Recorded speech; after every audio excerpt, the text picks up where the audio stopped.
Well, Christ said that he came to give us what? Life, and to give it how? More abundantly. And so tonight we're going to be discussing how to live a great life. In other words, what you will learn tonight is actually what everyone in the world is searching for. I don't know of anyone who doesn't want to live the good life. And there's a whole lot of people searching for the good life. Most of them are searching for it in ways that will not bring them the good life. It might bring them transient happiness and transient dopamine surges, but it's not bringing them real joy and peace and fulfillment in life. And one of the greatest inhibitors of us experiencing the great life is actually a mental illness that we all have. Now, I'm not talking about depression and anxiety.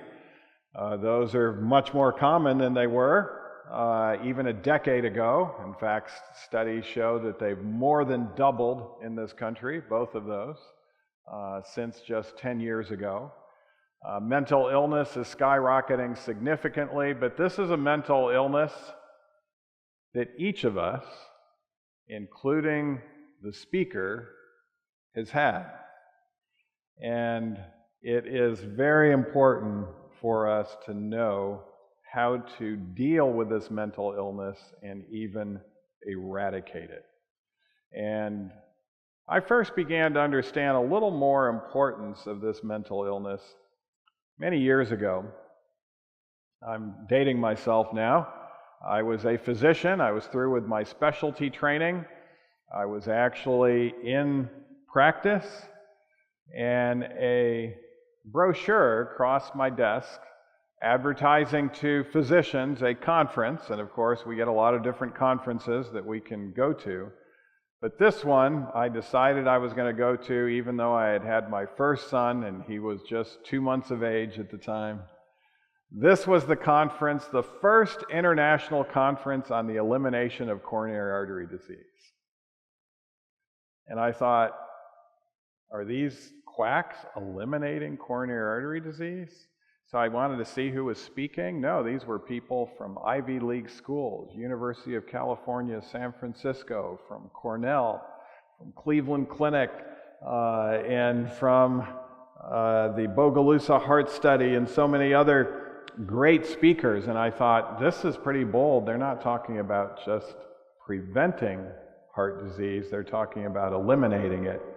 And at that time, I was spending a lot of time in the hospital. And the number one reason for admission to the hospital in the United States in 1991, anyone want to guess what it was? What do you think the number one cause of death was in 1991? It was heart disease. And I thought, I need to go to this conference.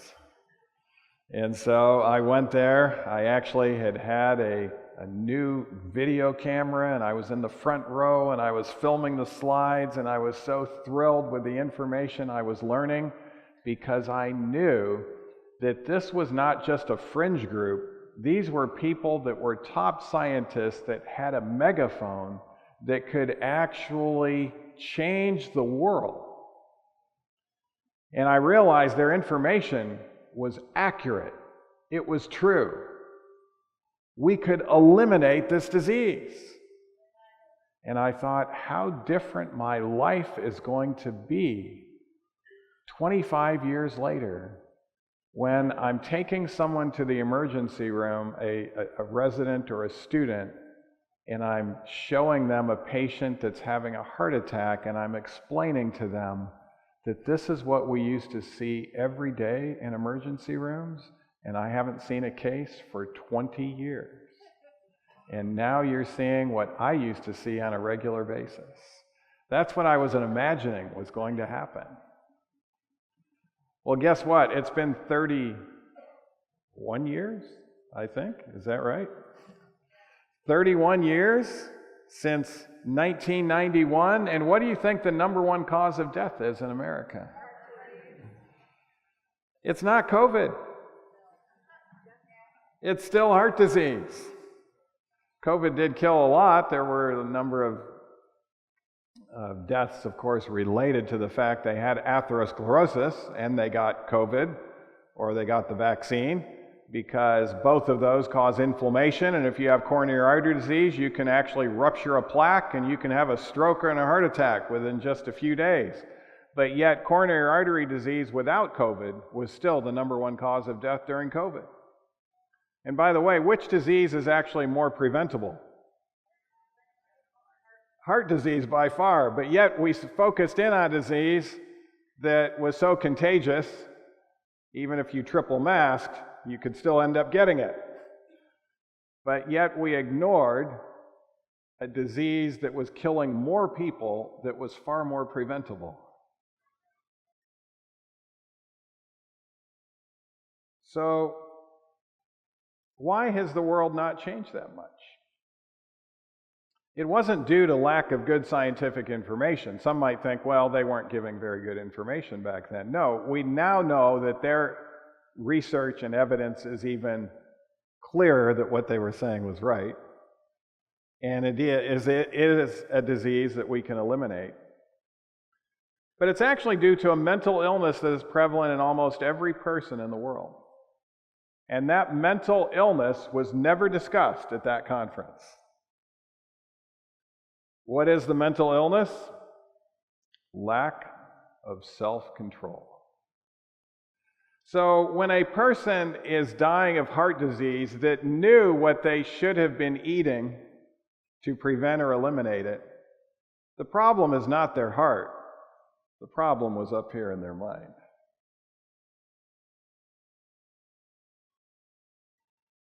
Self-control is our ability to keep ourselves from acting on our behavioral or emotional impulses. And the most quoted researcher in all the world tells us that self-control failure is central to nearly all the personal and social problems that currently plague citizens of the modern developed world. In fact, Dr. Baumeister, who's now the most quoted researcher from Stanford, says it is the number one problem in all of the world. By the way, you can't go through the halls of Congress and hear about this number one problem. You can't go to the White House and hear about this number one problem. You can't go to the Supreme Court and hear about this number one problem. You can't even go to the Michigan Capitol or the Michigan legislature. They'll talk about problems in those places, but they'll talk about problems that are of less importance than this problem, which is the elephant in the room, the elephant in the country, and you have to come to the Michigan camp meeting to hear about the number one problem in all the world.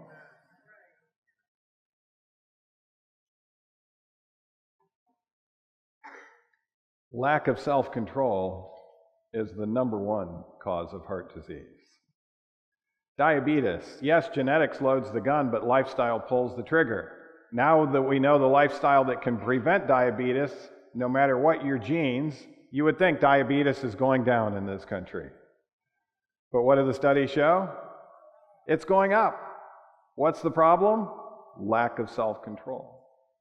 Sexually transmitted diseases. I remember back in the 90s when some liberal academics came together and did a very weak study, but they presented it well in the legislature, and they made the point that if we make pornography readily available and condoms readily available, we will eliminate sexually transmitted diseases and rape from the United States of America. By the way, they did those two things, but what happened to sexually transmitted diseases? It went up. What do you think has happened to rape? It's gone up considerably. Stroke. 80% of strokes can be prevented if we would put into action what we know to prevent them. Alcoholism. Is that going up or down? That's going up considerably. And by definition, it's lack of self-control. Alcoholism. Murder rates.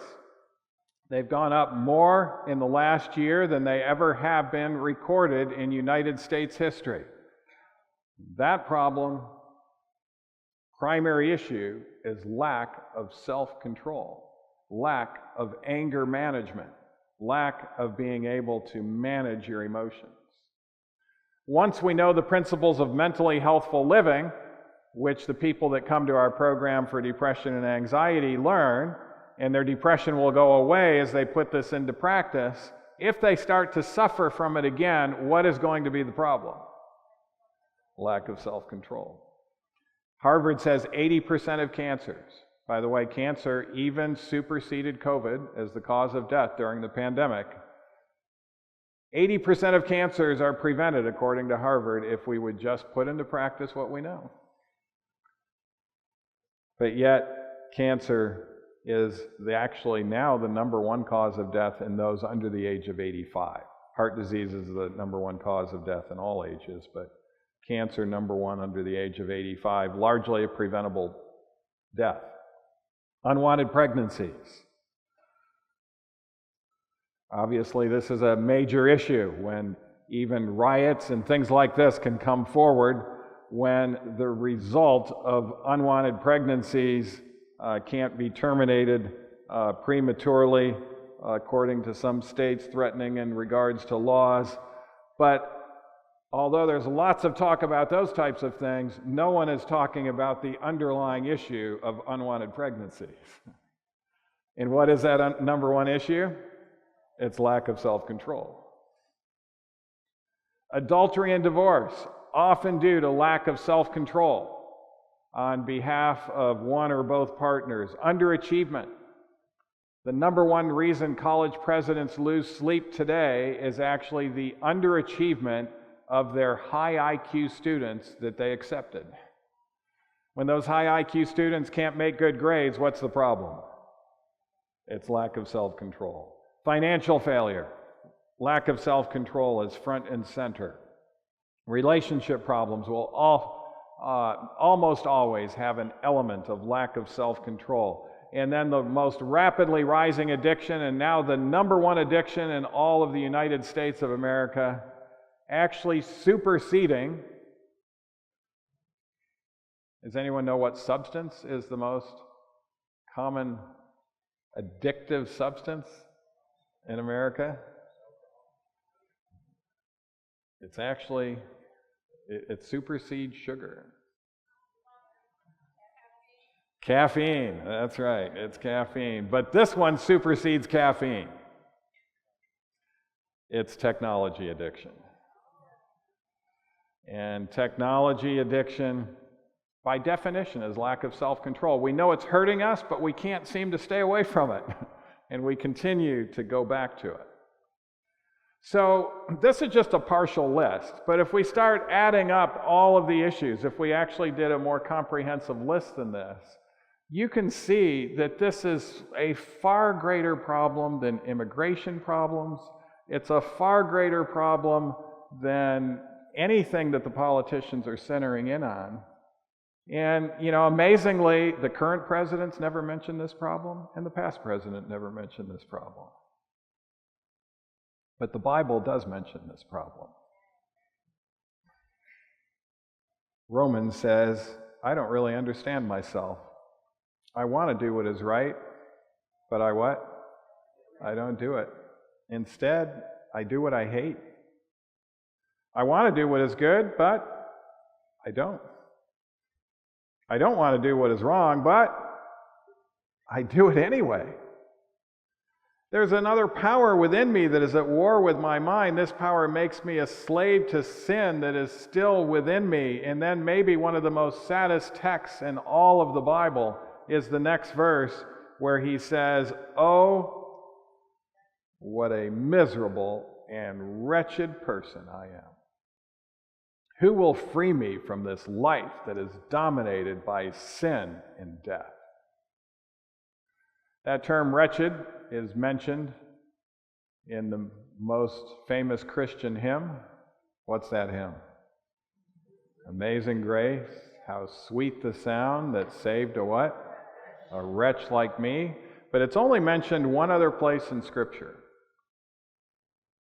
Does anyone know where that word is mentioned in Scripture? Something we're going to center in on a little bit this weekend, because it's clear where we're at in this time of Earth's history, and this is the message to the last church. It comes from the book of Revelation, And I was actually at this church, the very Laodicean church, a few months ago. Weimar University went there, led by their Bible religion history scholar. And it was a very moving experience to walk into this church, and the message is actually still posted there on the wall. The message of Jesus Christ to the Laodicean church. It was a church that was in a city that loved sports. They had the largest sporting arenas, and they had the largest drama arenas. So Hollywood and sports were central, and lack of self-control was the number one problem in Laodicea. And his message was, because you say, I am rich and have become wealthy and have need of nothing, and do not know that you are what? Wretched, miserable, poor, blind, and what else? If you're naked, what is it that you don't have? You don't have the robe of Christ's righteousness. So this tells us that this condition can have eternal consequences. So tonight, we're going to go through the secret to avoiding this wretchedness. First, we'll look at what secular science has showed us is the secret. Secular science tells us the secret to this problem, and by the way, they've been studying it greatly. You know, you would think the politicians would start mentioning it because the scientists are mentioning it, and the number one quoted scientist in the world, Dr. Baumeister, is researching on this. It's on willpower. But they're a little behind the times. But the word that they say is the secret is temperance. Now, I'm all for the word temperance. It's moderation in things that are healthy and abstinence in the things that are unhealthy. And by the way, Weimar is very much for temperance.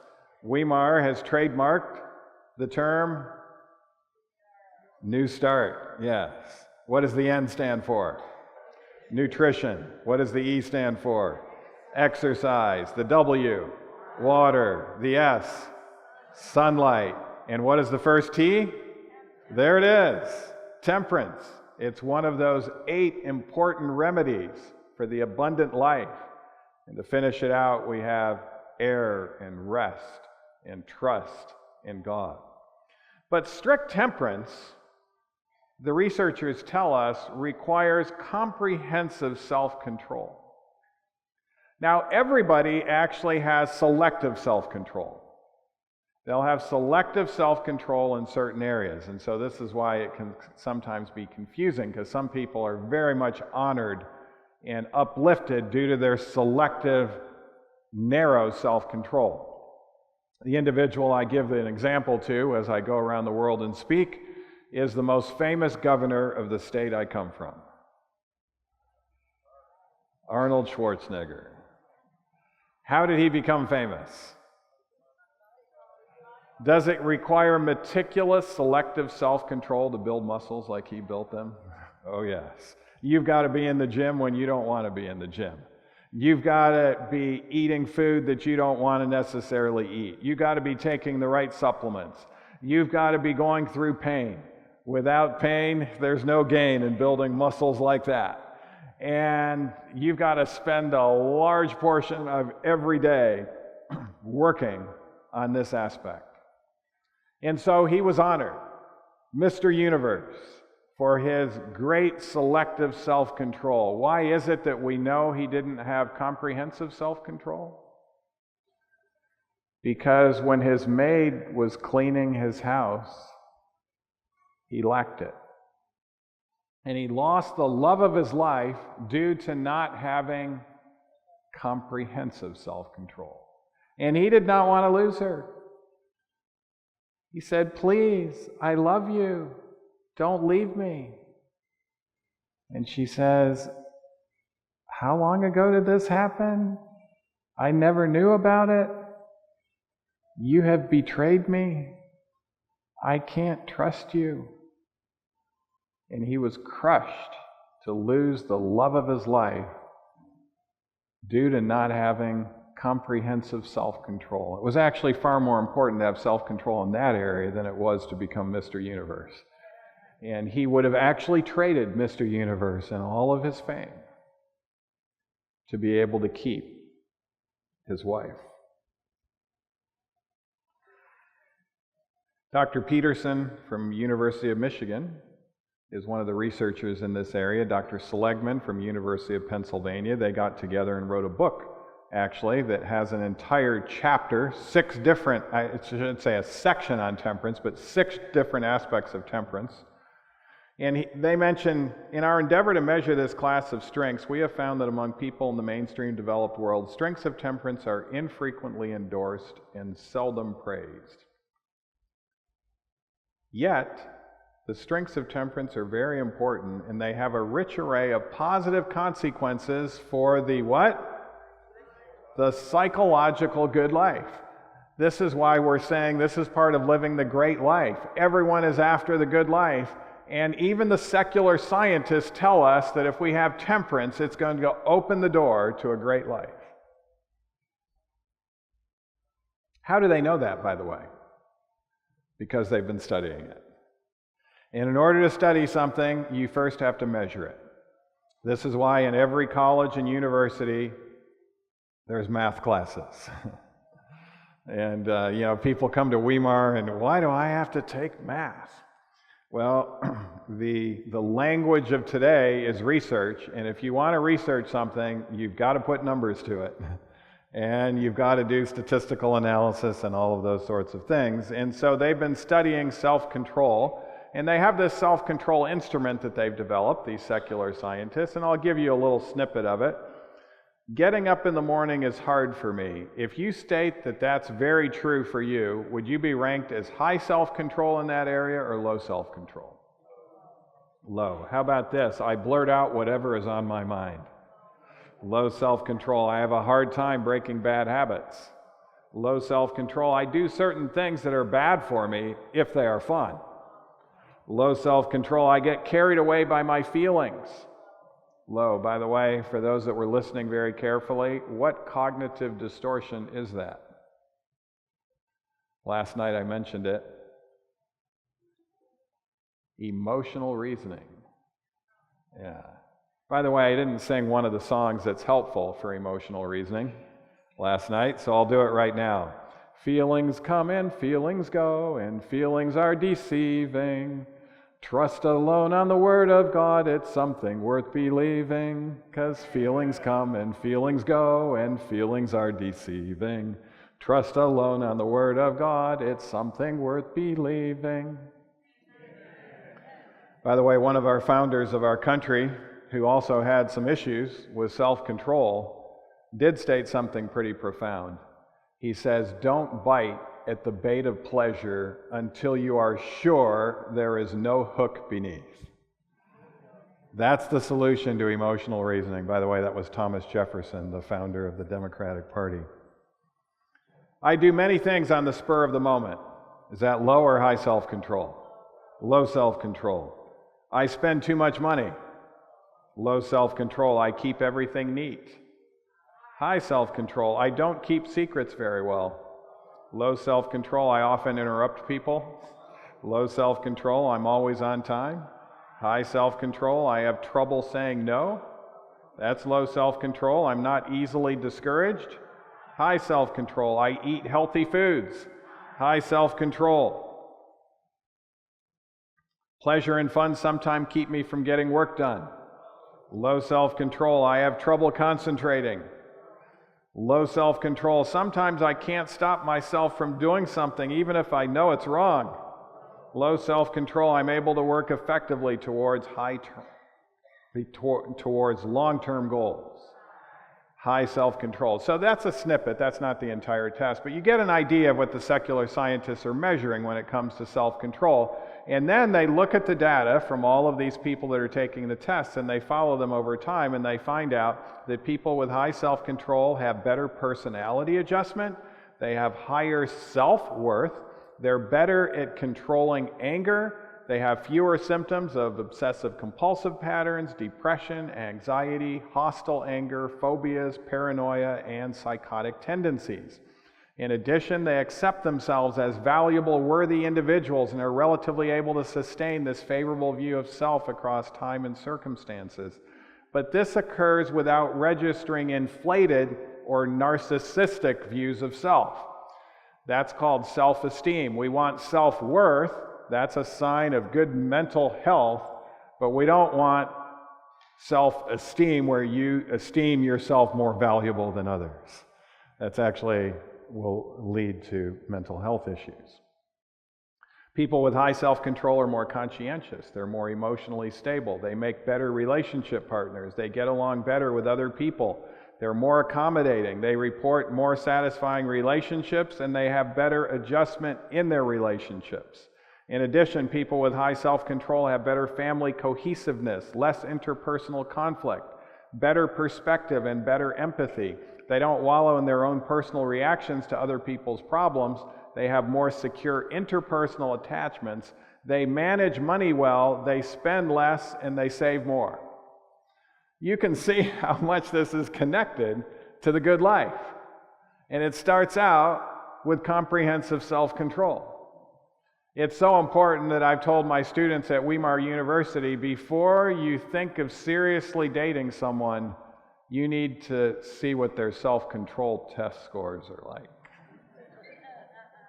And you need to take that test yourself and show your results to the person you're thinking of exclusively dating. By the way, after I said that, our SA president was thinking of seriously dating a very nice girl on campus, and he took the test and she took the test, and they both scored very high, and they're in a great relationship right now. But if you don't score high on that test, you're not even ready to begin a dating relationship. But although we're speaking of comprehensive self-control, back to Dr. Peterson and Seligman. This is a secular psychologist. In the course of daily life, in spite of their best efforts at self-control, people inevitably do what? It's kind of interesting, the terms they utilize. These are secular psychologists. People inevitably sin and transgress, at least on what? Rare occasion. Do you think we could generally agree with that statement? I think so. Now notice what happens when this occurs. People with high self-control score relatively low in shame when that happens, and high in shame-free guilt. Individuals with high self-control are inclined to take responsibility for their transgressions rather than externalizing the blame or minimizing the importance of the transgression. In short, having done wrong, high self-control people are inclined to focus on the effects of their behavior, and in so doing are inclined to do what? Make amends. In contrast, low self-control individuals are more apt to experience painful feelings of shame, an emotion that often provokes the 2 Ds. What are the 2 Ds? Defensiveness. In other words, they'll say, no, I didn't really do anything wrong. What I'm doing is okay. And they'll also go into denial, or they'll act like it didn't really happen at all. But they won't go for the 2 R's. When they're going for the 2 D's, you don't get the 2 R's. And that is repair and redemption. Where high self-control people, when they mess up, they will actually become better as a result of going into repair and redemption. My father used to explain this to me growing up. He said there's 2 types of people you'll meet. Those with 20 years experience and those with 1 year's experience 20 times over.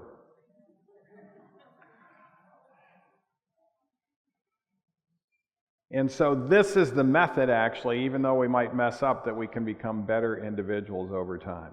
Well, the researchers have also been looking at drawbacks of self-control, and they can't find any drawbacks. They said there's no studies anywhere demonstrating any undesirable consequences of high self-control, and they've looked for it. They've tested for curvilinearity to see if excessive self-control might produce negative consequences, but no negative patterns were found. And their theory was that they would actually find some.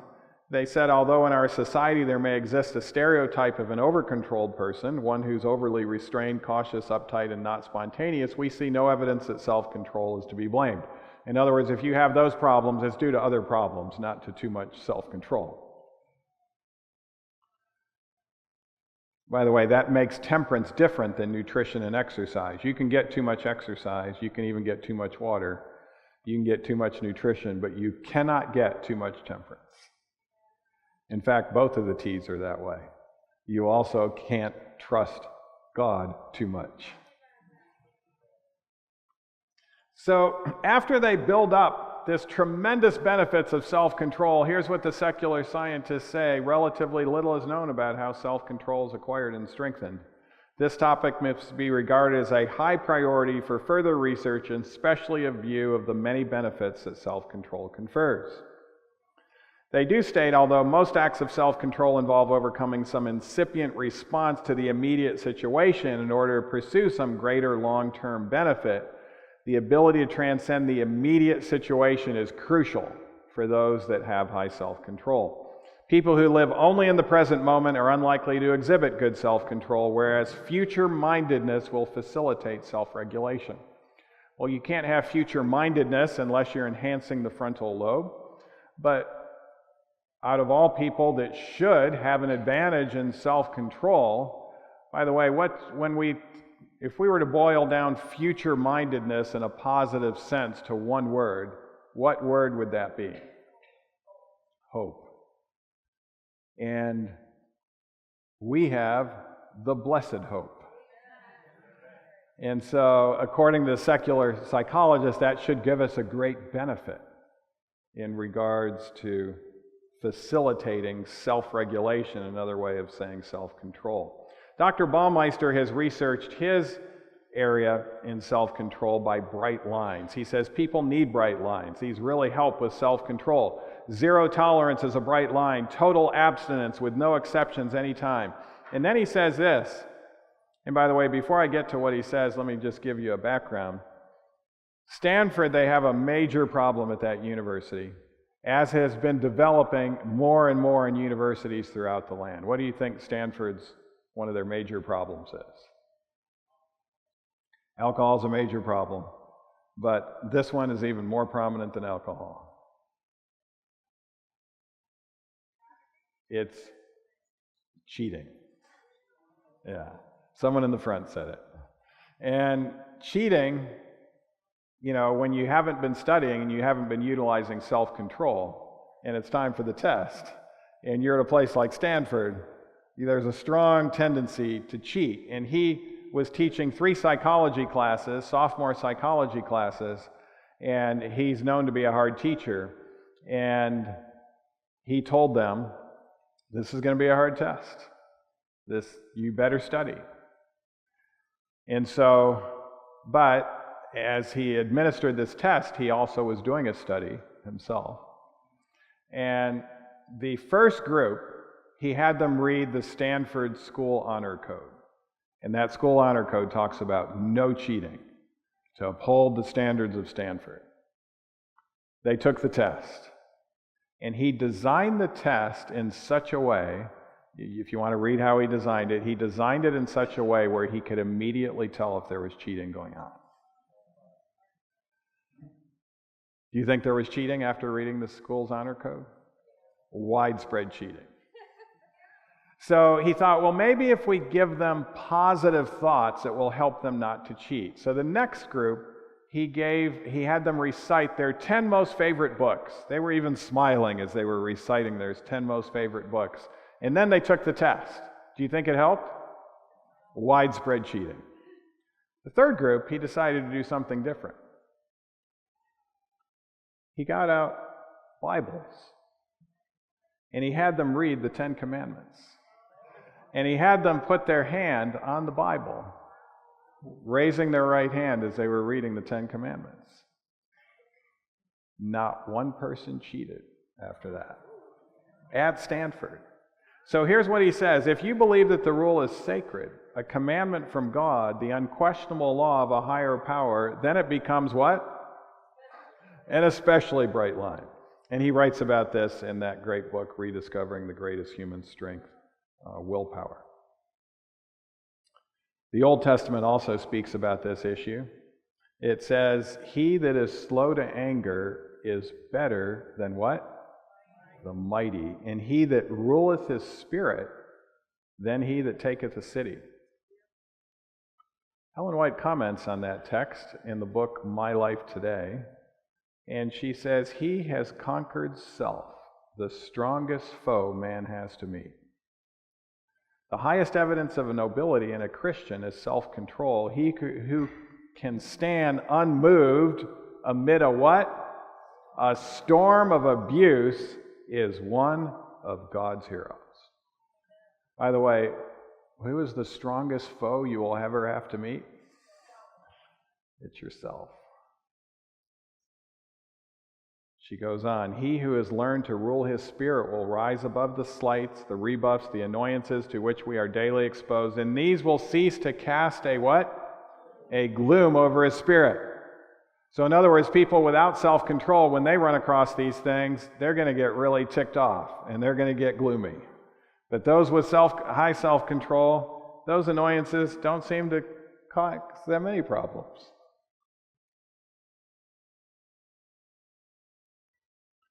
The man or woman who preserves the balance of the mind when tempted to indulge passion stands higher in the sight of God and heavenly angels than the most renowned general that ever led an army to battle and to victory.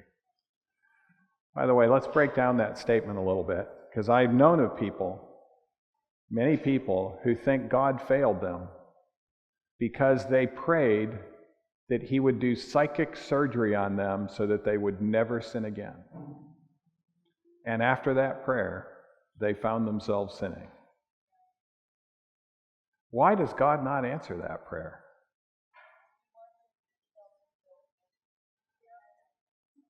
God does not answer that prayer because he believes in love. And love has to come with freedom. Freedom is a voluntary act. He is never going to take away your freedom of choice. Even in eternity, you will always be free. But notice that statement, if we can put it back up on the screen. The man or woman who preserves the what? Balance of the mind when tempted to indulge passion. In other words, when we don't allow our limbic system, our lower brain, our lower human nature to take over, but we allow, even though that is dinging for us to do something according to human nature, we keep our mind balanced and we go with our frontal lobe. She says, God and heavenly angels regard that individual as greater than the most renowned general that ever led an army to battle and to victory. So assistance in self-control. Bright lines, help. This is one of the reasons why even in our among our secular people that come to depression and anxiety recovery, before we're through, we actually go through the 10 Commandments and the principles behind them. We want them to have bright lines that are going to help them in regards to their abundant life and future success. Worthy goals are definitely very important. Enhancing the frontal lobe. This would be through appropriate music that's healthy music.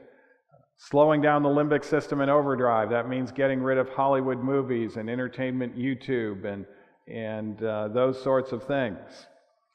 And although all of these are important for strengthening our frontal lobe, I'm now going to give you the fail-safe solution to comprehensive self-control.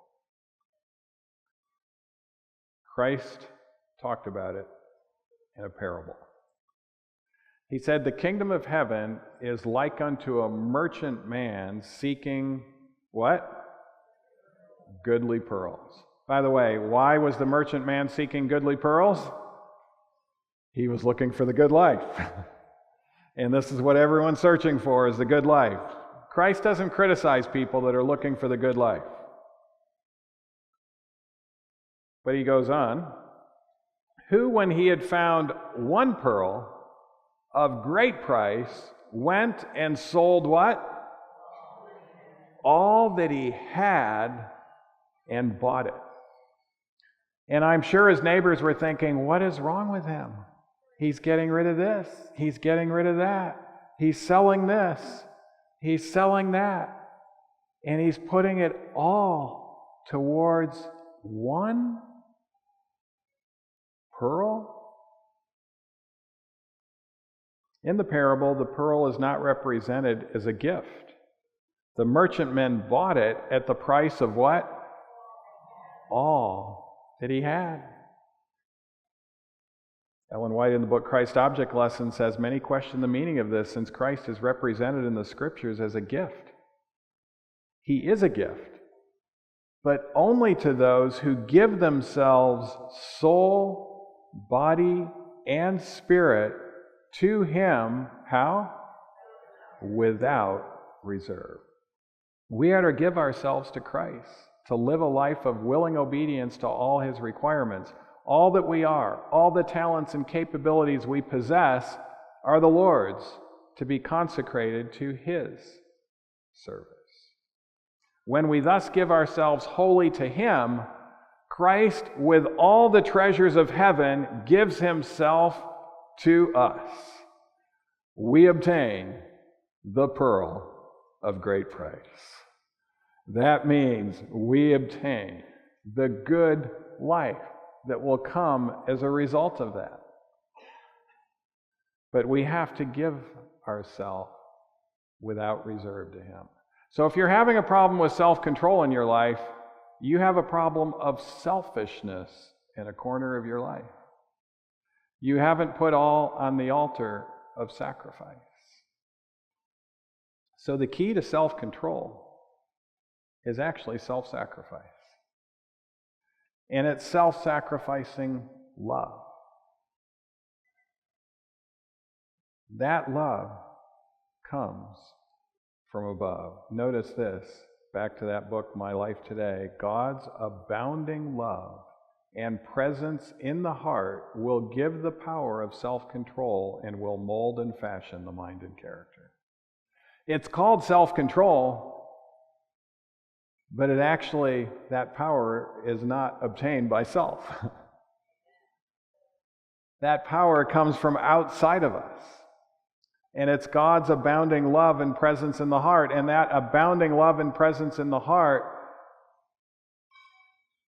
cannot be abounding if we're not putting our all on the altar of sacrifice for him.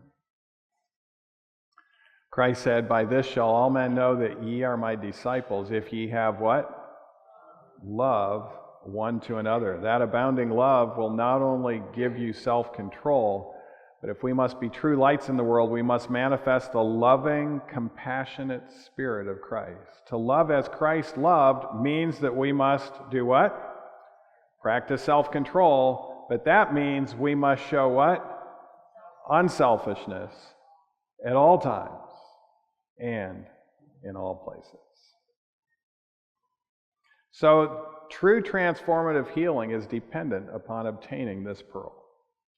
The treasury of jewels of truth is open to all.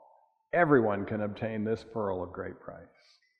Love can change you, and it can change the world. Not erotic love, romantic love, or even brotherly love, as those loves are appropriate in their time and place, but it's a love that human nature totally lacks. And that's why it has to come from outside of us. It's the self-sacrificing love of God. And it will produce love and kindness that you will spread around with kind words, pleasant looks, little attentions for others, small acts of love. Let it flow to others, and it will increase the blessings and happiness of your life.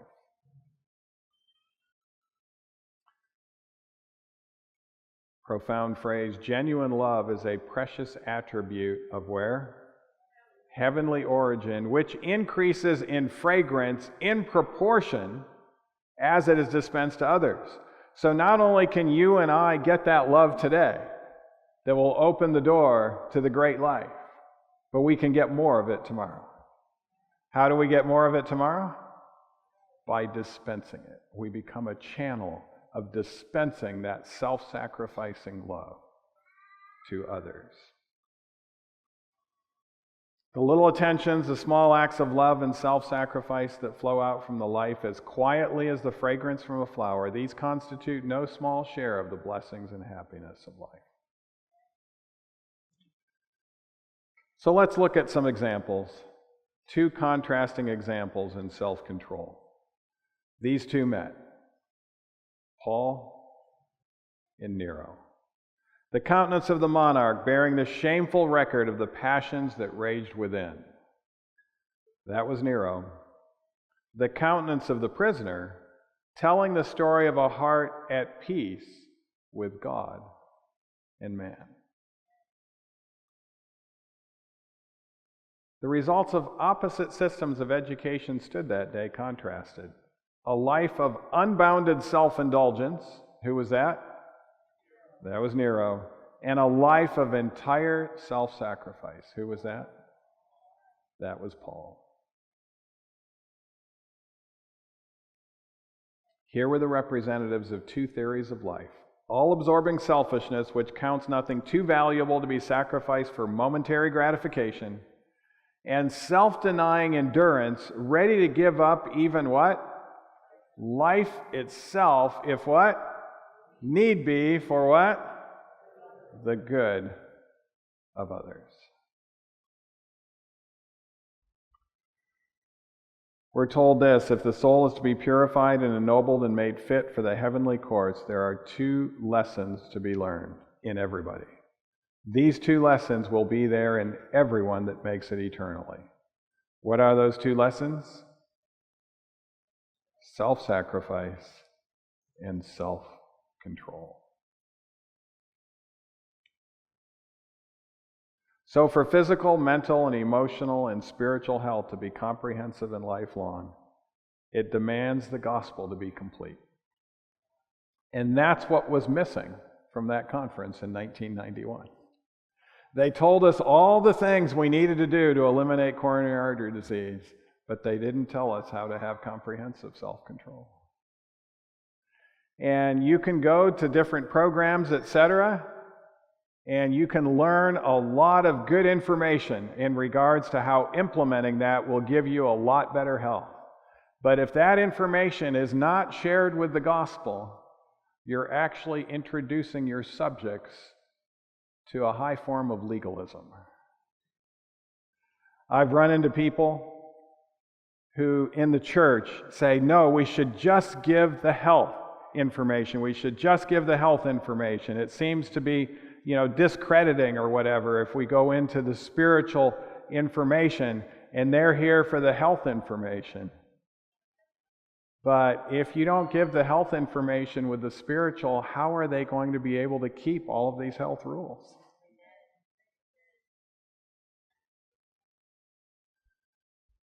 And we also need to be wary of the other way around too. If we share the gospel with people without convicting them of their need, it's going to be a very superficial, cheap gospel. And so this is why Christ was so intentional when he was here of doing the threefold ministry. What was the threefold ministry?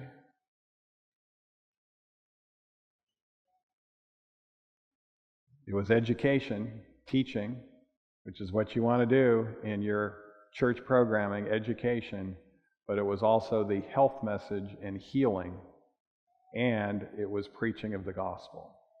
And this is what the world is lacking. This is what the world is wanting. I think for too long, we have been leaving out the health message, or maybe putting it in maybe right before an evangelistic series to maybe increase some interest. But it's not been a central core aspect of who we are. Ellen White even had plans of having treatment rooms in churches and health clinic types of rooms and hydrotherapy rooms and cooking schools and those sorts of things where we're giving the information, and we would be able to have so many more people interested. And then they would be interested in the practical gospel that can help them to be able to become far better people and begin to experience the very great life that God has in store for each one of us. However, I've noticed, working in hospitals over the years, that many criticize what they think is the lowest part of humanity.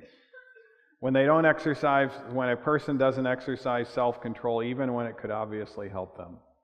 And where I would see this a lot in my field of gastroenterology, working in hospitals for years, I'd be consulted for cirrhosis of the liver, and they would have ammonia levels way up, they'd be out of their gourd and hepatic encephalopathy, and I would be ordering an NG tube down to put lactulose or neomycin or Faxin in an NG tube to get rid of these toxins, and the nurses would get upset at me. They would say, Dr. Nedley, this person's just going to, when we get him better, he's going to go out and he's going to drink again and drink away the last cells in his liver. We're fighting him to put this NG tube down. We're fighting him this way, and he doesn't even care enough for himself. And they would say some of the most despicable things about these alcoholics that had no self-control. But I saw those alcoholics quite differently. I realized that the vast majority of them had never been introduced to the secret of comprehensive self-control. They did not want to die. They didn't want to die prematurely. They didn't want to be in that hospital, seeing everyone act and see them act like a fool. And often, once they did get better and their frontal lobe was able to come back, just sharing that simple parable, so many of them would be touched.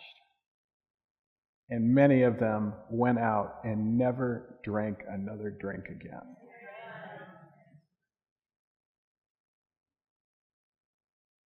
I'm more concerned about others that seem to have it all together, but they have one vice. They'll have a lot of great things said about them in their funeral because they had it pretty well together, and they'll be thought of as a good person, but the difference between good and great is exponential. That one vice can kill you, and it can hurt others, and it gets in the way of true self-sacrificing love. We're told the strongest bulwark of vice in our world is not the iniquitous life of the abandoned sinner or the degraded outcast. It is the life which otherwise appears virtuous, honorable, and noble, but in which one sin is fostered, one vice indulged.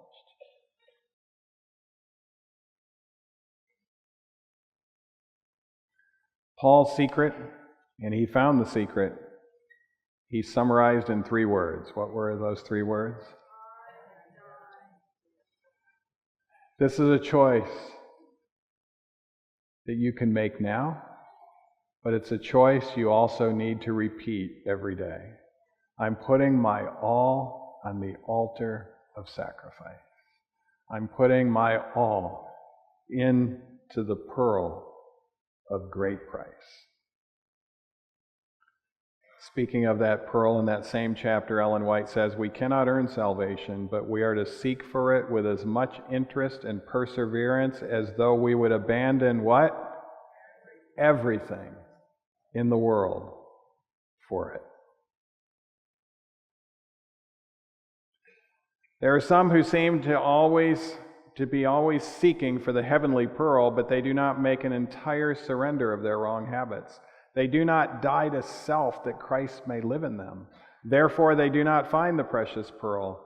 They have not overcome unholy ambition in their love for worldly attraction. They do not take up the cross and follow Christ in the path of self-denial and sacrifice. Almost Christians, yet not fully Christians. They seem near the kingdom of heaven, but they cannot enter there. Almost, but not wholly saved, means to be not almost, but wholly lost. One of the reasons God has given the health message to our church even is a barometer for our own selves in regards to how are we doing with the things that are healthy. Are we still partaking in things that are unhealthy because we don't want to give up the vice? Are we still doing things when we look at the principles of the commandments of God? The sixth commandment is about life. Are we doing things that could shorten our life just because it feels good momentarily? If you're in that situation, you don't have to be in that situation. You can have comprehensive self-control. And it will bring a far better life than those transient little dopamine surges from violating our conscience.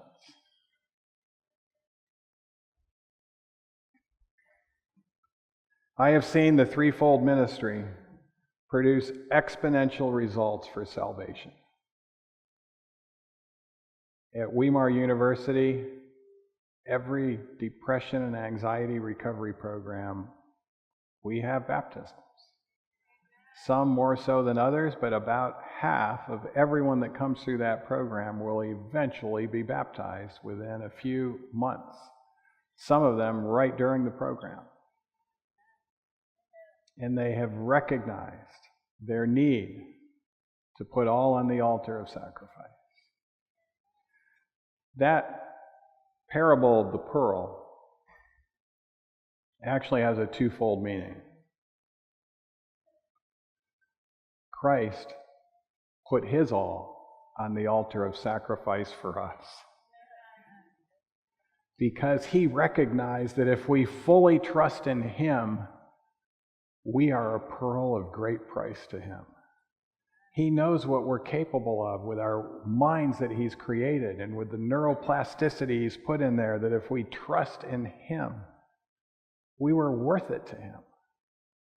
And if he put his all on the altar for us, we can put our all on the altar for him.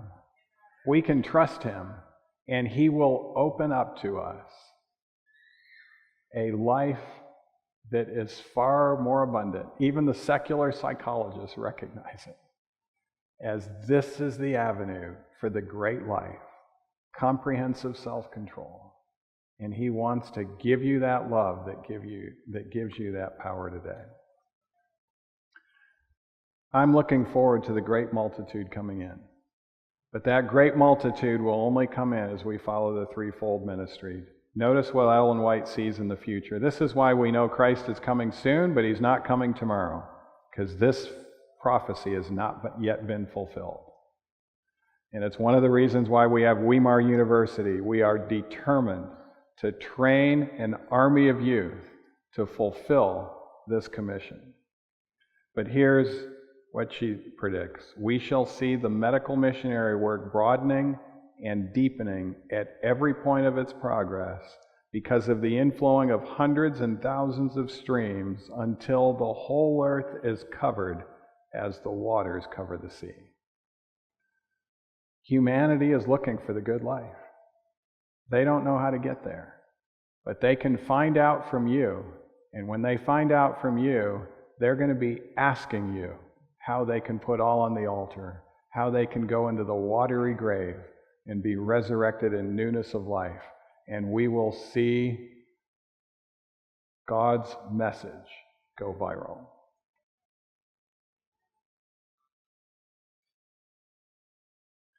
So today you know how to get to the road that gets to the pearl of great price. Don't pursue any more substitutes to the good life that doesn't get you there. Choose comprehensive self-control. Even the secular psychologists tell us there's no downside. Put your all on the altar of sacrifice and give yourself to God and open your heart to his love. The last words that Paul wrote to Timothy. By the way, I've been reading that book, Acts of the Apostles. I saw something that I didn't see before. It's right before the final chapter where it describes Paul's execution. That's not described in the scriptures, but you'll see some significant details that are pretty amazing about that last day that Paul spent. But the chapter right before that, which talks about his last words, she says this: once he found the secret, which he did, and he wrote about it in Romans 7 and 8, of his own lack of self-control, because Romans 7 was talking about himself. Not once did he fail our Lord.